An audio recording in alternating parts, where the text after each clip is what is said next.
बचते रहें। आप स्नानार्थियों से निवेदन है, स्नान घाट के बाहर लगे पेड़ों। प्रयागराज में माघ मेले के दौरान शंकराचार्य स्वामी अभिमुक्तेश्वरानंद सरस्वती और प्रशासन के बीच शुरू हुआ टकराव अब खुली जंग में बदलता दिख रहा है। संगम स्नान को लेकर हुए विवाद के बाद शंकराचार्य अपने शिविर में धरने पर बैठ गए हैं, साथ ही प्रशासन को खुलेआम ललकार रहे हैं।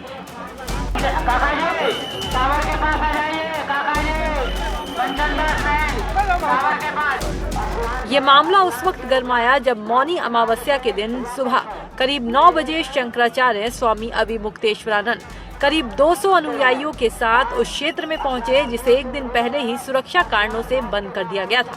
आरोप है कि अनुयायियों ने बैरियर तोड़कर आगे बढ़ने की कोशिश की, जिसके बाद पुलिस से धक्का मुक्की और झड़प हुई।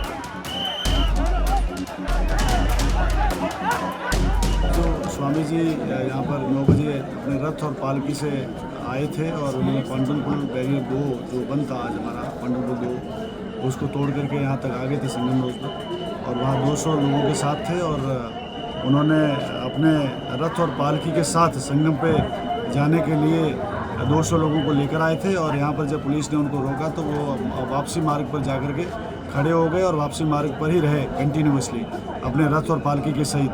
लगभग 3 घंटे तक अव्यवस्था बनी रही यहाँ पे। घटना के बाद ज्योतिष पीठ के शंकराचार्य ने संगम स्नान से इनकार करते हुए शिविर में ही धरना शुरू कर दिया। उन्होंने पुलिस प्रशासन को सीधे चेतावनी दी कि अब हम कहीं नहीं जाएंगे, स्नान करेंगे, रोक सकते हो तो रोक कर दिखाओ।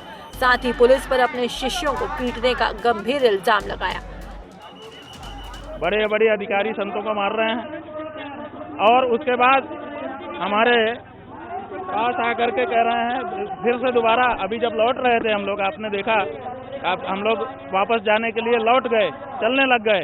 उसके बाद फिर एक दल आया पुलिस वालों का और वो संतों को मारने लगे। ये क्या है? इसीलिए अब हम नहीं जा रहे हैं। हम वापस जा रहे थे, लेकिन जब वो धावा करके हमको मार रहे हैं संतों को, अब हमने तय किया कि अब नहीं जाएंगे, अब हम स्नान करेंगे। करे रोके, कितना रोकते हैं वो रोक पाएंगे हमको?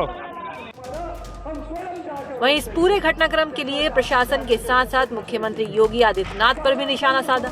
उन्होंने कहा कि ये सब ऊपर के आदेश पर हो रहा है और कुंभ मेले में उठाए गए सवालों का बदला लिया जा रहा है। ये जानबूझ करके इनको ऊपर से आदेश होगा, इनका ऊपर से आदेश होगा कि इनको परेशान करो। भाई ये आदित्यनाथ योगी के इशारे पर हो रहा होगा, क्योंकि वही हमसे खार खाए हैं। हमने कुंभ में जब भगदड़ मची थी उसके बाद के लिए उनको जिम्मेदार ठहराया था, तो अब वो बदला निकालने के लिए अधिकारियों को कह रहे होंगे। जबकि डीएम का कहना है कि परंपरा के विपरीत और बिना अनुमति के पालकी के साथ संगम पहुंचना गलत था। बार बार समझाने के बावजूद शंकराचार्य अपनी जिद पर अड़े रहे, इसीलिए उन्हें आगे जाने से रोका गया।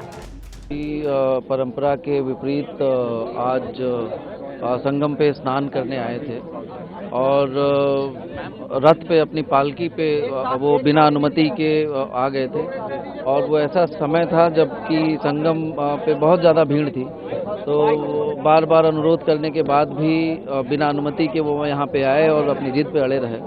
ये गलत था और भी कई पहलू संज्ञान में आया है कि वो जब बिना अनुमति पॉन्टून पे आए तो वहाँ पे उनके समर्थकों द्वारा कुछ बैरियर्स भी तोड़े गए और कुछ पुलिस वालों के साथ धक्का मुक्की भी की गई। तो इस पूरे मामले की हम लोग जांच भी कर रहे हैं, लेकिन ये परंपरा के विपरीत जाके इस तरह का कार्य करना ये गलत था और इसी का प्रशासनिक रूप से हम लोगों ने उनके सामने अपनी बात भी रखी, लेकिन वो मानने को तैयार नहीं हुए थे।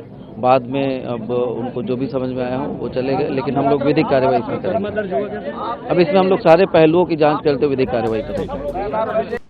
अब सवाल ये है कि क्या ये मामला आस्था बनाम प्रशासन का बनता जा रहा है या फिर सुरक्षा के नाम पर सख्ती जरूरी थी। फिलहाल शंकराचार्य धरने पर है और प्रशासन अपने फैसले पर कायम है।